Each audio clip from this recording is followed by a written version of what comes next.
नमस्कार दोस्तों, आपका स्वागत है आपके अपने YouTube channel Vidhi judicial academy में। मेरा नाम है Vijendra Verma and I am the director founder of the Vidhi judicial academy.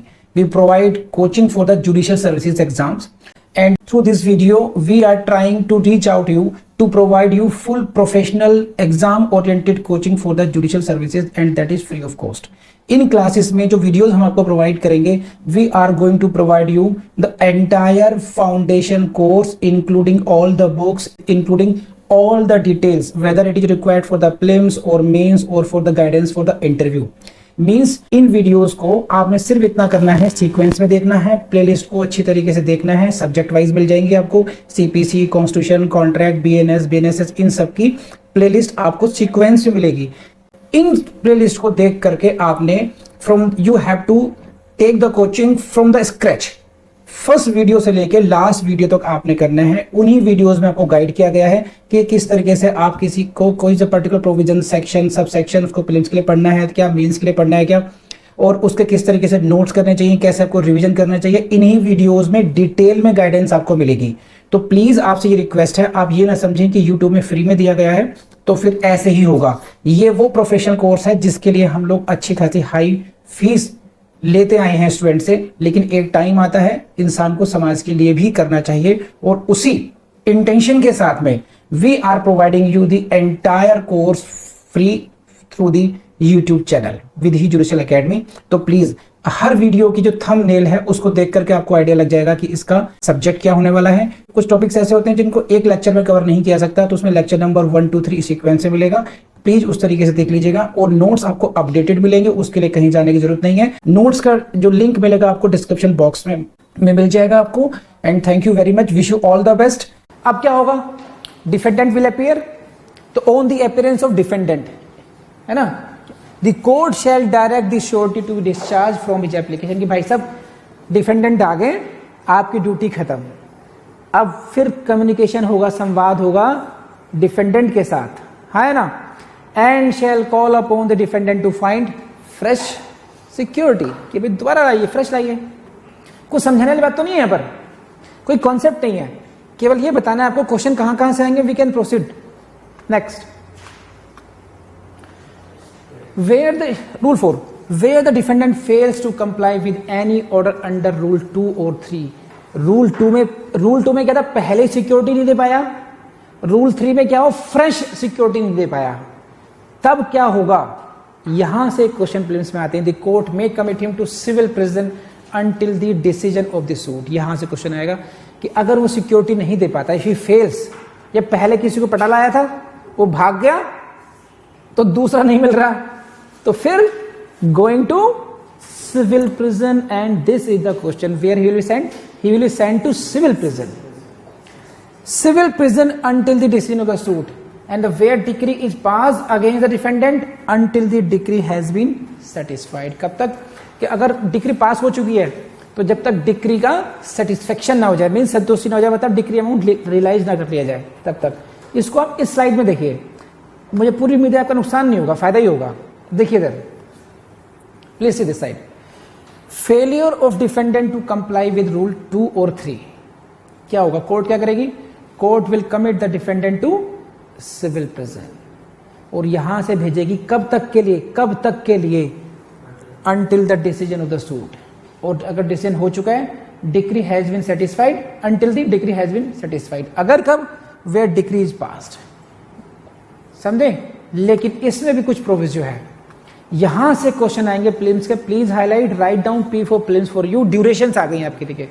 Provided that no person shall be detained in prison under this rule in any case for a longer period than 6 months, यानी कि maximum duration कितनी हो गई, 6 months की। तो अगर आदमी में थोड़ी सी भी बेशर्मी है तो वो 6 महीने की मैक्सिमम जेल काट करके, है ना, उसको यही सोचेगा 6 महीने लगेंगे मैक्सिमम, ठीक है ना। For a longer, in any case for a longer period than 6 months, and nor for a longer period than 6 weeks when the amount or value of the subject matter of the suit does not exceed 50 rupees, and see this slide for you. In any case, maximum period of civil imprisonment is what, 6 months। भूल जाएंगे अब या नहीं भूलेंगे? This is for 6 months। यहीं से question आपके prelims में आएंगे। दूसरा, अगर अमाउंट है that does not exceed 50 rupees, 49 रुपए, मैक्सिमम 50 रुपए, देन आप कितने दिन के जा सकते हैं? मैक्सिमम 6 वीक्स के लिए। तो दिस कैन बी द, जो नंबर आगे संख्या आ गई 6 weeks, 6 months, 50 rupees, this can be the matter of your prelims questions. यहीं से क्वेश्चन बनेंगे आपके लिए, कर लेंगे। नेक्स्ट ये है, provided also that no person shall be detain in prison under this rule after he has complied with such order. Order हो गया, इन बिटवीन भी पैसे दे दिए, तो उसके बाद में नहीं करेंगे। No, provided that no person shall be detained in prison under this rule after he has complied with such order. अगर ऑर्डर कंप्लायंस कर दिया उसने, उसके बाद में no detention, no further detention, कर लेंगे अब आप। सो दिस इज, अभी आगे बढ़ते हैं इसमें। Next point to be discuss here is what, in which suit, although I have discuss it earlier, लेकिन रिपीटेशन हो रहा है ये, कि कौन कौन से सूट में where the arrest before judgment is not allowed, that is what, cases pertaining to section A to D। Got it? And this is what, whether this order is appealable or not। तो answer is appealable. Order 43 rule 1Q, ये question आता है कि order for arrest before judgment is appealable और not. तो this is, लिख लीजिए, this order is appealable, इतना लिख लीजिए। इसका रिवीजन हो सकता है नहीं, इट इज रिवाइजेबल ऑर्डर, रिवीजन इसका हो सकता है, it can be revised. Okay, now question is this, suppose कीजिए if the plaintiff seeks your arrest on insufficient grounds पर अरेस्ट करवा दिया उसने आपको, then for your compensation for your rescue comes the section 95 what, arrest on insufficient grounds में, where in any suit in which an order of arrest of the defendant has been obtained on insufficient grounds by the plaintiff। अगर अपर्याप्त आधारों पर आपकी गिरफ्तारी करवाई जाती है, कोई सा भी सूट हो, whether it is order under order 38 और anywhere, section 95 will be applicable on all kinds of arrest. Answer क्या है? बस होना, शर्त क्या है? It should be on insufficient grounds, an order of arrest of the defendant has been obtained on insufficient grounds. So in that case the court may order the plaintiff to pay compensation, to pay such compensation not exceeding 50,000 rupees, and this figure, ये notes में दे रखा है सब मैंने last में आपको, this figure is important for your prelims कि how much compensation can be sought, कितना compensation मांगा जा सकता है। Maximum limit is 50,000 rupees, section का नंबर है 95। कहां पर होगा? On arrest on insufficient grounds, insufficient grounds पर अगर आप अरेस्ट मांगते हैं तब, दिस सेक्शन 95। कर लेंगे आप ये। नाउ क्वेश्चन यहां पर ये है, देखिए आपने सब कुछ पढ़ लिया, लॉ पढ़ लिया सारा, रूल 1 to 4 पढ़ लिया, सेक्शन 95 पढ़ लिया। अब क्वेश्चन आपने सिर्फ ये देखना है, इसमें कुछ बातों को ध्यान रखना है आप लोगों ने कि ये ऑर्डर करते हुए we have seen this is the description of the court, no doubt, है कि नहीं है। लेकिन क्वेश्चन यहां पर ये है, see the importance of the liberty of a person. एक व्यक्ति की जो स्वतंत्रता है, that is very valuable.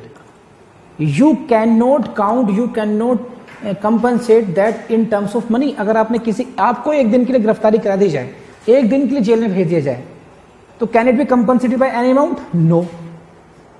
So therefore there is description of the court, but it must be taken after due care, attention and circumspection. Court के लिए guidelines हैं कि कोर्ट को ऐसा ऑर्डर करने से पहले, है ना, it must be taken after care, due care and, पूरी की पूरी सतर्कता बरतने के बाद, पूरी सावधानी बरतने के बाद ऐसा ऑर्डर पास होना चाहिए। जो सेटिस्फेक्शन है, जो कोर्ट है ना, the court on the satisfaction of the court, court के सेटिस्फेक्शन होने के बाद, है कि नहीं है, दैट इज व्हाट सेटिस्फेक्शन में भी court should be extra cautious for that.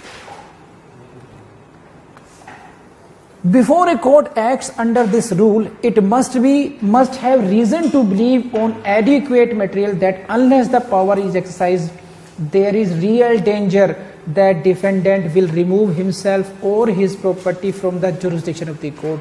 तो there must be real danger. It should be the satisfaction. Court के पास there must be reason to believe, आधार होना चाहिए वो कि if such kind of action is not taken, there is real danger that defendant will remove himself, या तो खुद चला जाएगा वहां से या और he will remove his property from this. समझ रहे हैं आप? तो ये पॉइंट्स ऐसे हैं, इन पॉइंट्स को आप लोग मेंस के लिए बचा के रखिए, मेंस के लिए गोली टाइप. मेंस का एग्जाम आया, इन लाइनों को रट लीजिए बस. These lines will beautify your answer. कि क्या बात कही, वही बात को कहने का तरीका है. सही बात सही समय पे सही तरीके से करी जाएगी, सुनी जाएगी, है कि नहीं है? कहते हैं ऐसा. इसलिए कुछ सीपीसी में मार्क्स लाने हैं आपको, तो कुछ 3-4 टैग लाइंस को आप रट लीजिए, वो हर जगह चिपका सकते हैं आप लोग.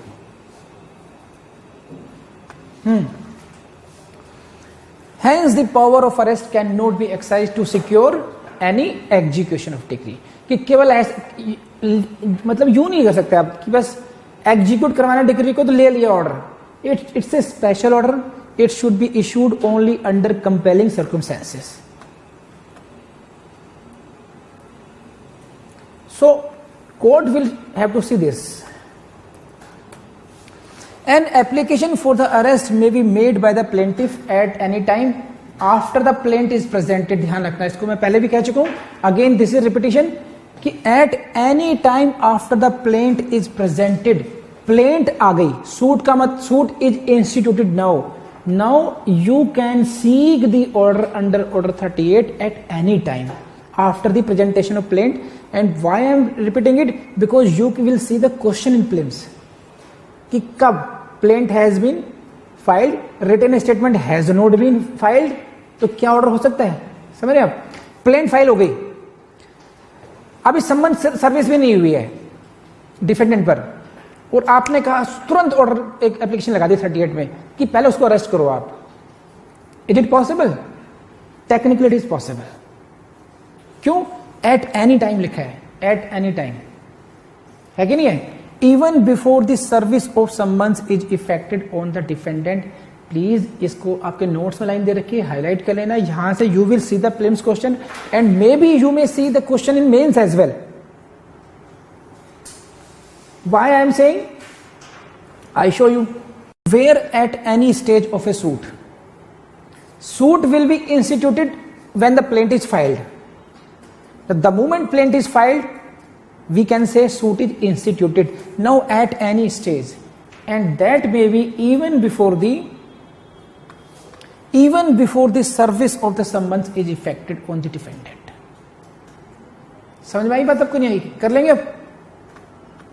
So, what should be the conditions? Court को क्या देखना चाहिए? दो बातें. That the plaintiff's suit must be bona fide. That suit is bona fide and his cause of action must be prima facie unimpeachable.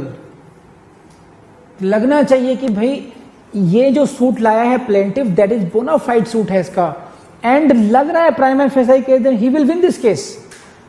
अनइम्पेकेबल जो टर्म यूज की गई, that is very very beautiful term, unimpeachable. And please remember this term, this that the and his cause of action must be prima facie unimpeachable. मतलब जिसको कोई हिला ना सके, इस तरीके का प्राइमा फेसाई लगता है इसमें.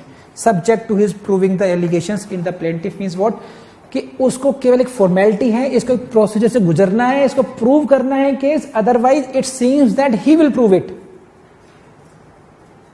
Are you getting this point? Unimpeachable का मतलब क्या है?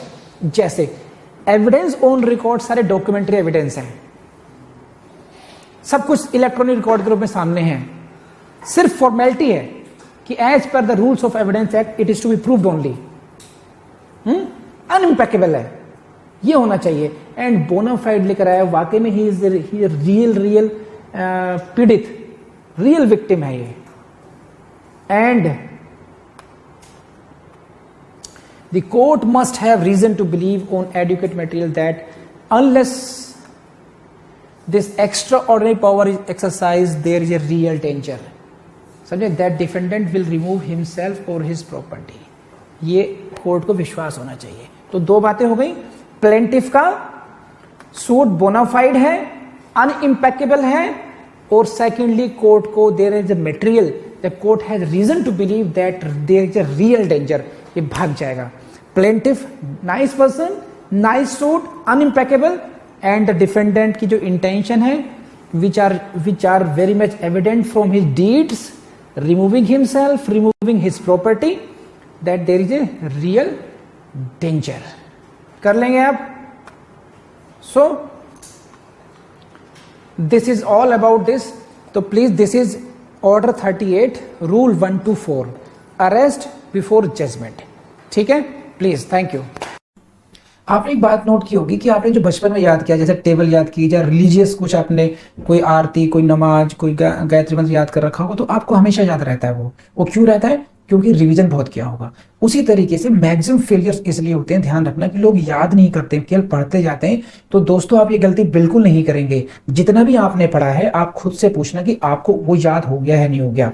आप उस दिन जज बनेंगे जिस दिन आपको ये सारा जो ज्ञान आपको दिया जा रहा है वो टिप्स पर ऐसे होना चाहिए जैसे 2 का टेबल। ये मत भूलिएगा। और without wasting time, please go to the next video. Thank you very much.